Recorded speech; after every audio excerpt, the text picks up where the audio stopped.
कराची में डेंगू ने खतरे की घंटी बजा दी है। शहर के बड़े अस्पताल भर गए हैं। डेंगू मरीजों के लिए बेड्स कम पड़ गए हैं। प्लेटलेट्स की भी किल्लत है। शहर काज में 24 घंटे के दौरान 161 अफराद डेंगू से मुतासर हुए। महकमा सेहत सिंध के मुताबिक डेंगू के सबसे ज़्यादा केसेस जिला वस्ती में रिकॉर्ड हुए, जहाँ 48 केसेस सामने आए हैं। रवा माह 1300 अफराद मच्छर का शिकार होकर अस्पताल पहुंचे। जराये के मुताबिक कराची में निजी और सरकारी अस्पतालों से मरीजों को वापस भेजा जा रहा है। बड़ी तादाद में मरीज घरों पर जेर इलाज है। वजीर इत्तलात से और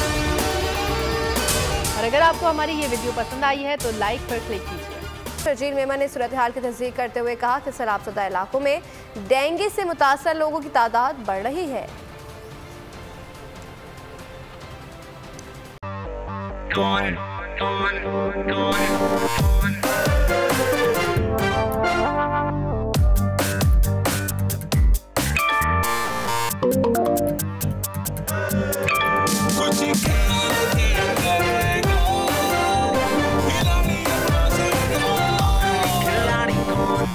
यहाँ सबको सब कुछ चाहिए, फेम और पैसे,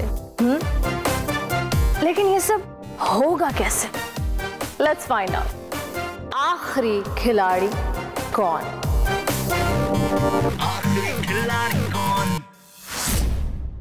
सबसे ज्यादा व्यूज, सबसे ज्यादा रील्स और सबसे ज्यादा रेटिंग के साथ बोल अब भी नंबर 1 पोजीशन पर बरकरार। सब्सक्राइब करें और बेल दबाएं ताकि कोई खबर रह न जाए।